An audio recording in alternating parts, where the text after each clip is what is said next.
Lunes 15 de julio. Saludos, señoras, señores, bienvenidos como cada día a este espacio, a esta revista de prensa, a este espacio que reservamos cada mañana para la lectura, el comentario de las informaciones que aparecen publicadas en las portadas de los diarios cordobeses, Diario Córdoba, ABC, Diario El Día. Hoy vamos a empezar hablando de empleo. Tanto el Diario Córdoba como El Día escogen este asunto para abrir su edición de hoy. El Diario Córdoba se refiere a la sanidad. Córdoba, dice el diario del Grupo Z, todavía del Grupo Z, saben que ha habido un cambio de acciones que ya algún día pronto hablaremos de él. Córdoba, necesitará 1.000 médicos en 10 años por las jubilaciones, ya lo tienen.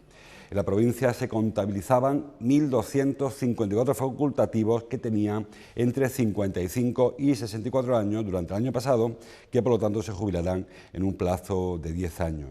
El Hospital Reina Sofía, dice el diario Córdoba, incrementará un 22% el número de plazas para formar a futuros especialistas. Bueno, es una información que, como diría el castizo, se veía venir. ¿Por qué digo esto? Pues porque en los últimos años ha sido muy progresiva, muy espaciada, muy corta, la contratación de médicos, de facultativos, de su incorporación a la sanidad, a la pública y a la privada, a las dos. Eso ha hecho que vaya envejeciendo la población de facultativos y que ahora no sobrevenga esta jubilación, no sé si llamaré masiva, pero sí en unos números preocupantes.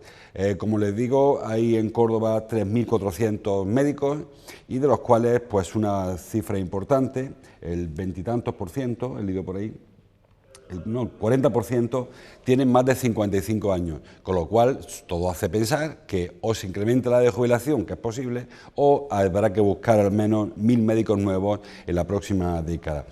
Si quieren un dato, de los 3.400 médicos, 2.300 solo trabajan para la sanidad pública, para el SAS, bien en ambulatorios, bien en hospitales.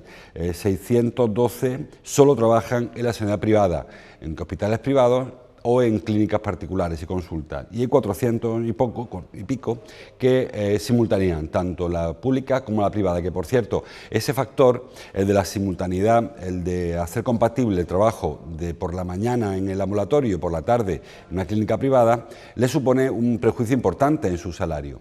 Lógicamente ganarán más si trabajan en dos sitios, pero pierden un complemento de exclusividad de 800 euros. El consejero de Sanidad, de Salud, Jesús Aguirre, está planteando eliminar esa traba o compensar esa pérdida, ese complemento de exclusividad con alguna otra, para hacer posible que médicos que están trabajando hoy solo en la privada sí que se incorporen a la pública, que es donde parece que puede haber mayores problemas. En cualquier caso, lo cierto es que la sanidad, la salud, es una ocupación que no va, lamentablemente, nunca va a dejar de ser necesaria y que hace falta cubrir convenientemente. Y como les digo, en los próximos 10 años habrá que incorporar, si no se aumenta la de jubilación, que también hay quien propone que se aumente al menos voluntariamente hasta los 70 años, que pase de 65 a 70 años, y eso estiraría 5 años más la jubilación para los que hoy están en los 55, los que tienen 64, lo aguantaría un poquito más, ¿no? Digo que lo que haría sería posponer un poco el problema, pero si no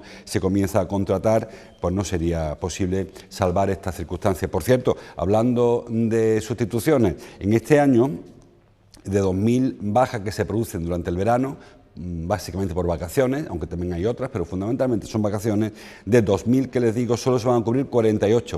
O sea, con 48 personas se va a cubrir, trabajarán más de un mes cada uno, pero solo habrá 48 médicos sustitutos o suplentes para cubrir a 2.000.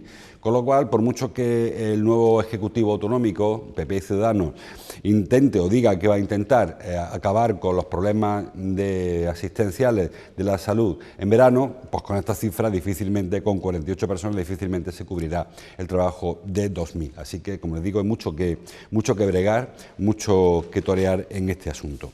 Seguimos con el empleo, en este caso con la portada del día. Peón agrícola y camarero, dice, son los oficios que más jóvenes emplean. El 55% de los contratos que firman los menores de 30 años de cordobeses tienen que ver con el campo o con la hostelería. También vendedor de tiendas y almacenes, otra de las salidas. Bueno, lamentablemente, como ven, son trabajos, los 4 que se refiere, peón agrícola, camarero, vendedor en tienda o almacén, son trabajos sin cualificar, que no requieren formación. Y por lo tanto son a donde acuden al final los chicos, que bien porque tienen formación o bien porque aquella formación que tanto les ha costado superar, pues no les sirve para nada. Y al final acaban trabajando pues en el campo, dando peonás, una barra, una terraza de un bar en verano o empaquetando paquetes, empaquetando regalos en las tiendas por rebajas. Esto nos tiene también que hacer pensar, decíamos antes, el problema de relevo en los trabajos. Personas como en la sanidad que están llegando al final de su etapa laboral y no encuentran sustitución porque no se han previsto esos contratos, y en este caso nos encontramos justo al contrario, chicos y chicas que se forman, pero que al final acaban trabajando en empleos. Más de la mitad de los jóvenes menores de 30 años trabajan en estos empleos sin cualificar y no sale las cuentas. Es decir, no es que la mitad de los chicos y chicas no tengan formación, es que la formación para la que se han preparado, para el oficio que se han preparado, no tiene salida y al final terminan, pues eso, en el campo, dando peonás, intentando completar las penas que le permiten el acceso al Profea, o trabajando de manera muy precaria, temporalmente, en la terraza de un bar o en la rebaja de una tienda de ropa. Eso también había que darle una vuelta a este asunto, porque como les digo, no es el futuro que queremos para nuestros jóvenes y no es el futuro que necesita Córdoba si realmente quiere estabilizar una economía, porque no se puede estabilizar la economía con una población de facultativos superior en casi la mitad a los 55 años y con una población joven que más de la mitad está trabajando en empleos sin cualificación. Creo que había que dar una vuelta interesante a todo este asunto. Seguimos. El diario ABC, la página 2, habla de transporte. Titula: el transporte metropolitano en bus se triplica en los últimos 7 años. Bueno, en bus, dice, solamente hay bus. En Córdoba, lamentablemente, como saben, hay un proyecto de cercanías. Digo proyecto porque realmente no es un cercanía metropolitano, es un cercanías que apenas si une un par de barriadas con la capital y además por una línea que casi nos obliga a ir a Rabanales. Así que el transporte metropolitano en bus es casi una tautología, solo es en bus. Bueno, pues el transporte metropolitano en bus, dice, se triplica. Ha alcanzado el 1.300.000 viajeros en el año 2018. El transporte metropolitano consiste en una tarjeta, en un consorcio metropolitano en el que se unen varias empresas, creo que son 9 empresas privadas, y presta un servicio que está tutelado por la Junta de Andalucía. Se trata de las empresas, las históricas, Carrera o la empresa de San Sebastián, que son las empresas que cubren el trayecto entre Córdoba y la provincia y que gracias a este consorcio, sobre todo los que están más cerca de la capital, pues pueden hacer transportes, sobre todo transportes conectado, es decir, con la conectividad que permite la tarjeta. Personas que vienen, por ejemplo, desde Fernán Núñez al Reina Sofía, vienen en su autobús, un autobús de estos de línea, cubre ese servicio, y al llegar a Córdoba, la estación de autobuses, ahí cogen el autobús de Aucorsa. Bueno, pues esa intermodalidad, esa posibilidad de enganchar líneas es lo que hace atractivo este servicio. Y además es esta parte, la parte urbana, la que más ha crecido.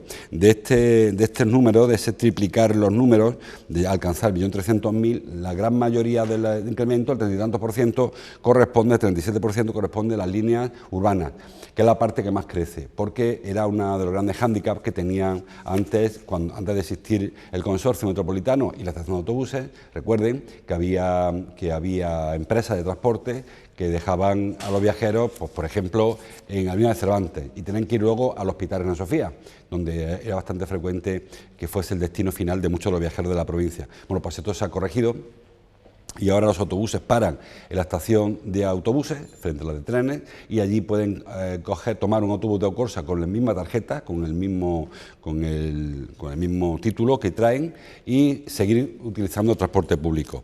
Las empresas, bueno, pues son casi todas, incluso el consorcio sirve también para otras provincias que no son Córdoba, aunque esta estadística solamente se refiere al transporte entre los municipios de la provincia de Córdoba. Es importante, siempre hemos dicho que que la apuesta por la movilidad tiene que ser a través del transporte público. Las ciudades no ensanchan más, por mucho que se pretenda, no hay manera de meter más coches, y hay que intentar que los que vienen de fuera de la provincia, vienen por trabajo, por estudio o por negocio o por una cuestión de salud, que puedan hacerlo de la mejor de las maneras. Y este consorcio metropolitano, que habría que ampliar probablemente con las líneas del tranvía, cuando además el tranvía o el cercanías, que hoy solamente llega de Villarrubia a Alcolea, algún día llegue de Palma del Río a Villa del Río, pues sí que incrementará esas posibilidades. Y si fuera posible ya incluir alguna línea hacia la Campiña o hacia la Sierra, pues probablemente se completaría este transporte metropolitano, que en otras ciudades existe, que no es que sea un invento de Córdoba. Córdoba aspira a lo que ya tienen otras provincias, de Málaga, por ejemplo. Saben que hay un tren que llega hasta Fuengirola desde Málaga, que en Sevilla hay su cercanía, en Granada también lo hay, en Jaén están ahora con su tranvía, y en Córdoba pues el transporte interurbano está un pelín, anda un poco rezagado con respecto a otras provincias, ya les cuento Madrid, Barcelona u otras grandes ciudades. Creo que hay mucho que trabajar y que en ese sentido son las administraciones las que tienen que hacer su tarea. Hablando de transporte, trae el diario Córdoba en su portada, en el sumario, que los accidentes en el acceso de la A4 a la Ronda Oeste se reducen casi a la mitad. Recuerden que cuando se construyó este acceso, que es el de la altura de Mercacórdoba, entre Mercacórdoba y la salida de la carretera de Granada, avenida de Granada, ahí durante unos meses hubo muchísimos atascos. ¿Por qué? Pues porque el ingeniero que hizo la obra, supongo que es que no vendría a verla, sino que la diseñó sobre el papel y no se dio cuenta de que buena parte de los vehículos que transitan por ese espacio iban a tomar la salida a la derecha, bien para los barrios de Poniente o bien para la Torrecilla. Me refiero a los que iban a salir por Ciudad Jardín, la zona de Palmeras, la zona del Aletro, la zona de Huerta de Santa Isabel. Toda esa gente, esos conductores que querían salir a la derecha una vez pasado el puente sobre la autovía, pues se encontraba con un atasco tremendo que bloqueaba la salida por Mercacórdoba y que llegaba a bloquear toda la ronda a la altura de Virgen del Mar. Bueno, al final se solucionó, después de mucho tiempo y mucho dinero, por cierto, se solucionó este asunto y ya no hay atascos. ¿Cómo se ha conseguido? Pues muy sencillo, estirando un poco más la salida y permitiendo a los conductores que tomen la salida, la desconexión de la autovía hacia la ronda de Poniente y hacia la Torrecilla un poco más para atrás. Solamente con ese gesto se ha conseguido evitar el tapón y a partir de quitar los tapones evitar la mitad de los accidentes, porque casi todos los accidentes eran accidentes por alcance, es decir, vehículos que llegaban hasta el tapón sin darse cuenta de que estaba el coche parado y le embestía por detrás, es decir, un accidente por alcance que, como recuerdan, tuvo incluso una víctima mortal que quedó empotrado entre dos vehículos. Bueno, pues era tan sencillo y tan fácil de haberlo previsto, quizás sobre plano, pero ha costado mucho tiempo, mucho dinero reparar algo que no se hizo en su día. Se ha conseguido y para adelante. Saben que está en marcha el proyecto de la conexión de la Ronda de Levante, es decir, la salida de la carretera del Muriano con el barrio de Naranjo, y quedará pendiente todavía cerrar el anillo de circunvalación desde Madres Escolapias, es decir, barrio de Naranjo, con la glorieta del Hipercor, o la glorieta del Prica, si quieren, me da igual, aunque ese tramo tampoco está resuelto. Bueno, pues cuando se consiga aquellos, quizá tenga un sentido la circunvalación de Córdoba, que hoy no lo es. Estamos viendo cómo Sevilla está preparando su tercera circunvalación, aunque la segunda es verdad que es muy incompleta. Málaga está trabajando su segunda circunvalación y Córdoba aún nos queda un tramo grande para cerrar la primera. No sé, la segunda, según día la veremos, porque aunque quizás sea más sencillo, porque el problema, saben, de cerrar la circunvalación por el norte es que no se previó ningún paso, o si se previó luego se corrigió, porque inicialmente, recordar los más antiguos, se previó cerrar la ronda de circunvalación por Escultor Fernández Márquez, uniendo el canal de Guadalmellato con las vías del ferrocarril de Almorchón.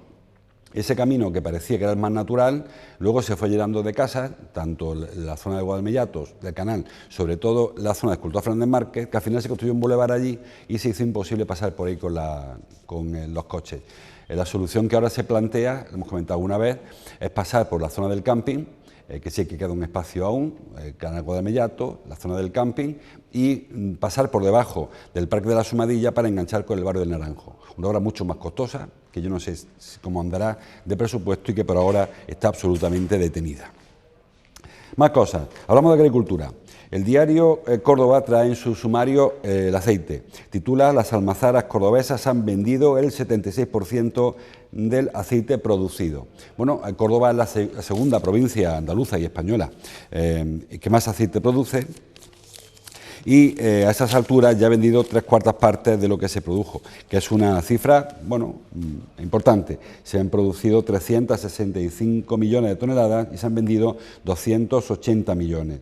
En Jaén se ha vendido más, se han vendido 370 millones de toneladas, no, 370.000 toneladas. Hablo de miles, no de millones, 360.000 toneladas, pero solamente la mitad de lo que produjo. Jaén produce más aceite que Córdoba, porque aunque a veces nosotros medio en broma protestamos por lo que solamente hay olivos plantados, esta deriva que lleva el campo cordobés, dice todo cero olivo, Jaén todavía peor. En Jaén se produce muchísimo más aceite incluso que en Córdoba, creo que son 1 millón de toneladas la que se produce en Jaén, en Córdoba 360.000. Bueno, pues en Córdoba se ha vendido ya el 3/4 partes, 76%, y en Jaén apenas el 56%. Como le digo, números absolutos, Jaén ha vendido más que Córdoba, números relativos, a Jaén le queda mucho más que vender que Córdoba. Sin embargo, como siempre hablamos, por mucho aceite que se venda, al final los mercados están muy regulados. Le comentábamos esta semana pasada, ha habido una concentración en Sevilla, va a haber otra en Madrid, va a haber otra en Bruselas probablemente, porque a pesar de que el aceite se está vendiendo bien, pronto y bien, eso no hace que el productor reciba el dinero que requiere para producir. Está produciendo casi por debajo del coste. Si no es por debajo del coste es porque recibe ayudas, pero el coste real, o sea, lo que le cuesta coger 1 kilo de aceite, de aceituna o de aceite, y con lo que luego le pagan por él, sale a 2,7 lo que le cuesta y a 2,2 lo que le pagan, euros. Es decir, que están produciendo por debajo del coste. Digo que a pesar de que el aceite se está vendiendo y bien, porque se supone que eso debería ocurrir cuando estuvieran las almazaras llenas de aceite o los productores no pudieran colocar su aceite, tuvieran que abaratarlo para poder llevarlo a los mercados. No está ocurriendo así, se está vendiendo aceite bien, aceite de gran calidad, y sin embargo los precios se están cayendo. Creo que hace falta algún control regulatorio, evidentemente por parte de la institución, porque si se deja que el mercado sea el que funcione, pues el mercado tira los precios. Además, saben que hay en muchas ocasiones operaciones privadas, de particulares, de grandes empresas que se dedican a comprar aceite para luego distribuirlo, que pueden hacer que efectivamente el precio se caiga, porque no haga falta comprar. Sin embargo, en esta ocasión, como le digo, se ha vendido ya el 3/4 parte del aceite y se paga muy mal, que no tendría sentido, es un sinsentido. La ley de la oferta y la demanda se vende tan fácil es porque se estaría pagando bien. Pues no está ocurriendo así. Hablando de cultivos, el diario ABC, la parte alta del periódico, habla de otro cultivo, de la almendra, que empieza ahora, por cierto, la recolección de la almendra. La cosecha de almendra, dice el diario ABC, se dispara en Córdoba por su rentabilidad. Bueno, la almendra es un producto que se ha incorporado hace relativamente poco al campo cordobés. Siempre ha habido almendra, pero no en los volúmenes que está habiendo ahora, porque los expertos en este campo pues avisaron de que la almendra es un producto muy rentable. Hablamos antes de la producción del aceite, en la almendra pasa justo al contrario, y poco explotado en nuestra provincia. Así que poco a poco se han ido incorporando plantaciones y actualmente hay 7.500 hectáreas sembradas, que son 10 veces más que las que había hace 10 años, que había apenas 700 hectáreas de almendra. Esto ha hecho que la almendra sea un producto estrella ahora mismo en el campo cordobés, nada que ver con el aceite, evidentemente, en números absolutos, pero aún así tiene una gran rentabilidad. Estamos hablando de que se está pagando a 5,2 euros por kilo, entre 5 y 5,5 euros kilos, cuando hace un año se pagaba 5 o 7% menos. Es decir, aumenta la rentabilidad, es un producto en alza. El clima es muy favorable para el cultivo de la almendra y sobre todo estamos hablando de buscar nuevos mercados. Yo decía antes, Córdoba, Jaén y Córdoba, también en el norte de Málaga, están tendiendo hacia el cultivo único, hacia el aceite como cultivo único. Se está regando además el aceite, el olivo, y eso está haciendo que quizá la variedad de nuestro campo se vea mermada. En este caso, la inclusión de la incorporación de la almendra como cultivo, más los cítricos, más lo tradicional viñedo, el cereal, que también se recupera en ciertas zonas, está dando un poco de alegría al campo, aunque, como leíamos antes, es un predominio absoluto del aceite todavía en nuestros campos, con la incorporación de productos como la almendra. Hubo otros intentos, por ejemplo el pistacho, que se probó hace unos años, no acabó de funcionar. Sigue habiendo plantaciones de pistacho, pero no como se pretendía como cultivo de refugio para algunos productores. La almendra sí que parece que ciertamente se está... Y vemos muchos campos de almendra, cuando van por el campo habrán observado cómo sobre todo se nota cuando florece el almendro, como hay muchos almendrales en nuestros campos. Más cosas. De información local, hay poca cosa más. El diario El Día trae en su portada que se desbloqueo titula desbloqueo al plan para la protección de Sierra Morena. Es un plan antiguo que, bueno, realmente lleva tiempo parado a los tribunales. En el caso de Córdoba afecta a 17 municipios, sobre todo de la zona de Cardeña-Montoro, la zona suroriental de Córdoba, la zona oriental de Córdoba, suroccidental de la Sierra Morena. Y en este caso afecta a 114.000 hectáreas. Ha sido al final un desbloqueo judicial para que el plan siga adelante y se presenta una serie de medidas.